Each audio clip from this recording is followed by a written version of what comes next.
Today we are going to study about diffraction of light at a spherical surface. In the case of real image form, how to observe the refraction.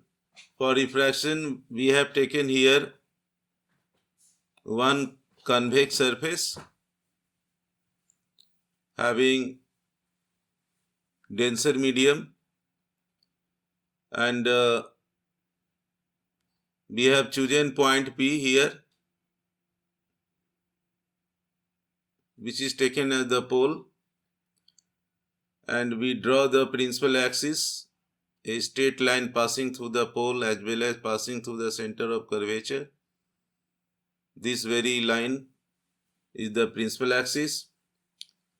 O is the point object. O is the point object from where incident ray start to travel and comes to the point A.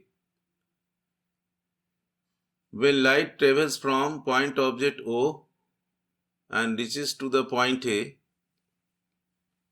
it gets refracted and goes to the point I, and I becomes the image of the object. It is seen here that at the point A, we draw the normal NAC with the dotted lines.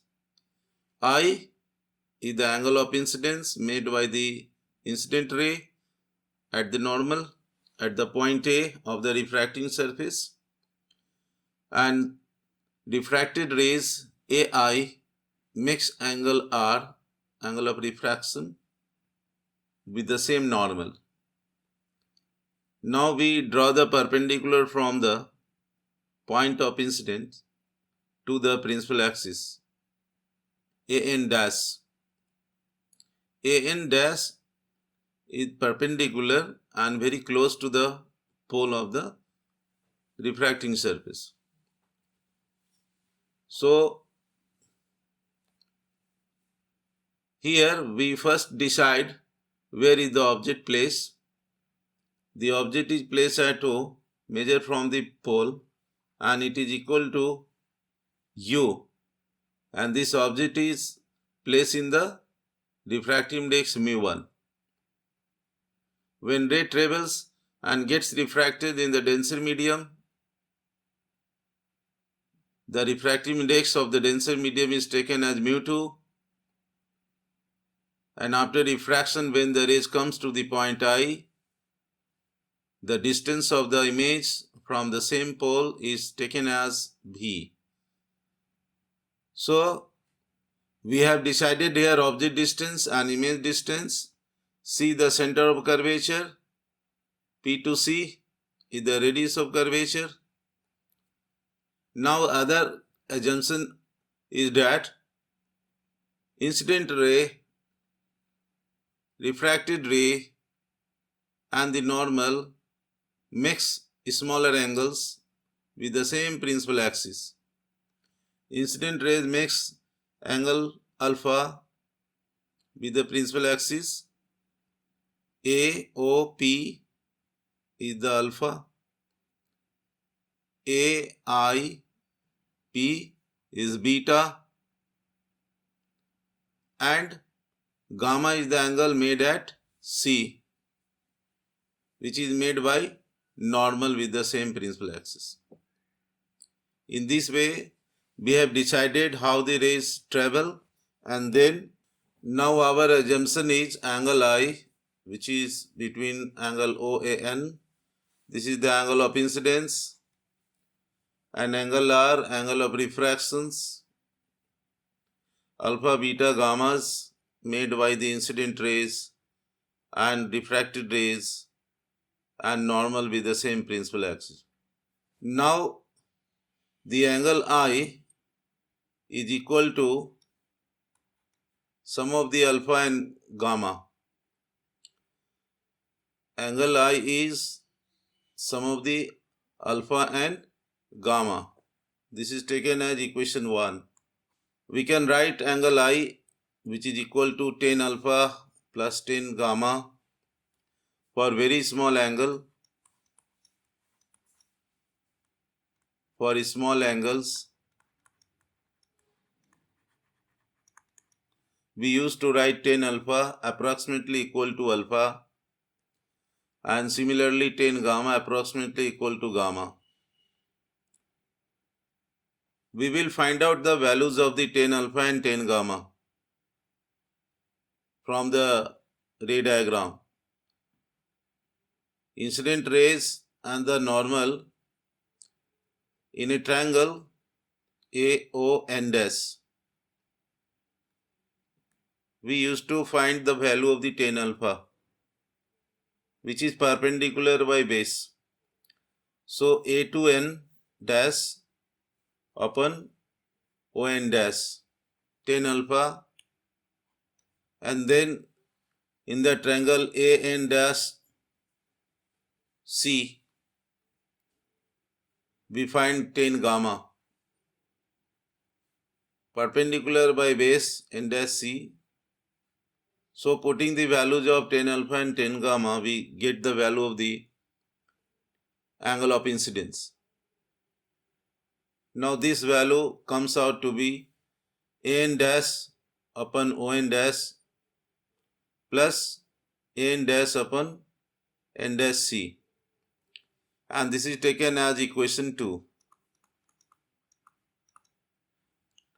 We know that O to N dash is approximately equal to OP, and we used to write object distance with the sign convention.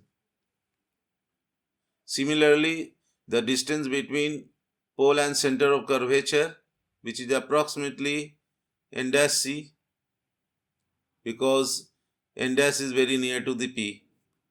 So it is equal to radius of curvature sine positive r.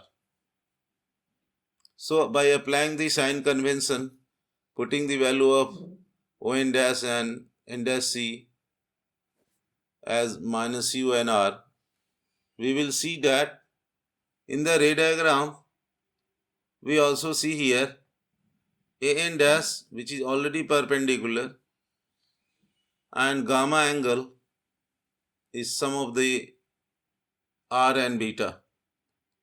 The angle of refraction and the angle made by the refracted rays,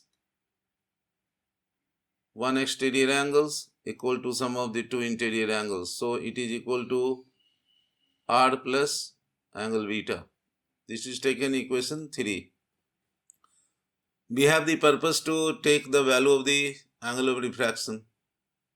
So it can be written in terms of gamma minus beta, equation 4, and writing as usual for very small angle, angle R is equal to tan gamma minus tan beta, equation 5.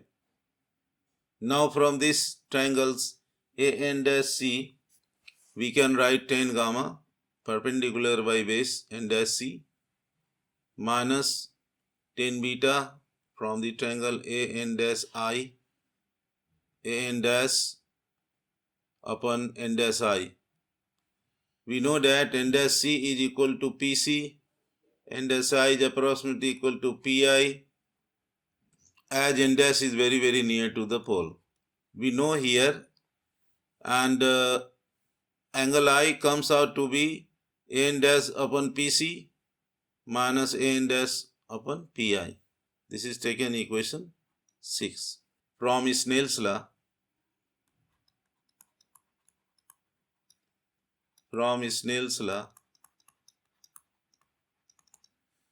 we know that the ratio of sin I to the sin R is equal to a constant value refractive index mu. This refractive index is nothing but it is the ratio of the mu2 and mu1. So with the help of this equation, we can write mu1 sin I equals mu2 sin R. And for a small angle, we can write sin I equals to I and sin R equal to R. Sin I equal to I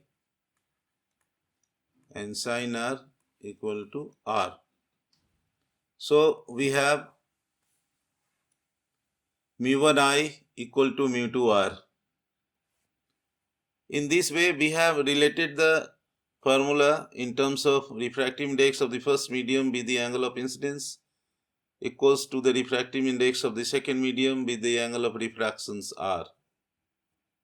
Now, putting the values of the I and R, we see here mu1, which is equal to n dash by OP plus n dash by PC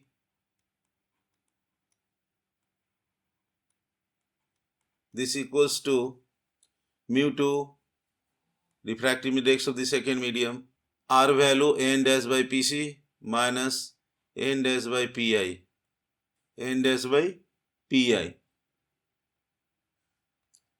Now we see here mu1 times n dash by OP plus mu1 times n dash by PC equal to mu2 times n dash by PC minus mu2 times n dash by Pi.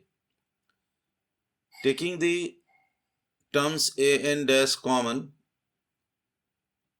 and writing for mu1 upon OP plus mu1 upon PC equals to n dash mu2 upon PC minus mu2 by Pi.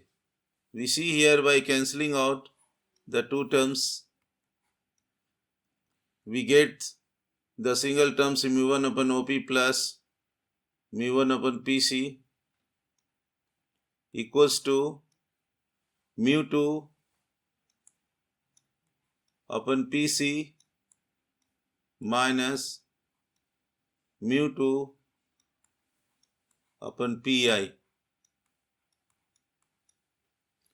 Now taking and arranging all these terms for mu1 and mu2 and writing for OP equals to object distance and PC for radius of curvature and Pi for image distance by using the sign conventions minus u plus r and plus b.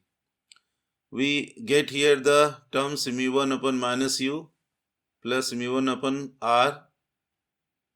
This is positive r, already taken sign convention, and mu2 by PC minus mu2 by v.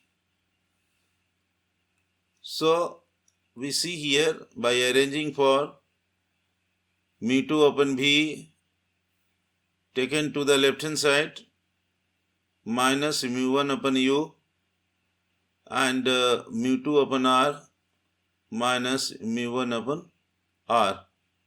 We see here that by taking common r, we get the formula, required formula for mu2 upon v minus mu1 upon u, which is equal to mu2 minus v1 upon r. This is called refractions formula, and this is our required equations. Required equation for refraction.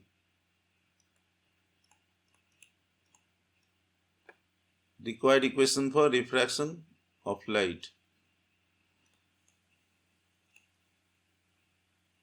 through a convex spherical surface. It is also seen here.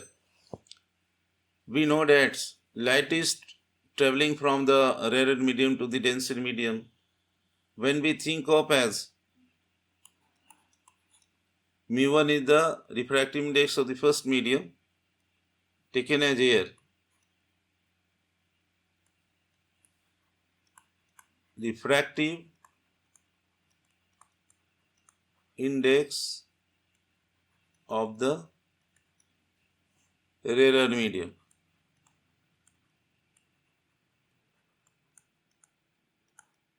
Taken as air. We used to write 1 and mu2 taken as mu in general for denser medium, glass material. So putting the values mu2 upon v minus mu1 upon u equals to mu2 minus mu1 upon r. Mu2 comes out to be mu upon v minus 1 upon u, which is equal to mu minus 1 upon r. So this is also one of the type of the refraction formula when light travels from air medium to any denser medium. So we get the purpose and required formula when the light travels from air medium to the any denser medium of refractive index mu.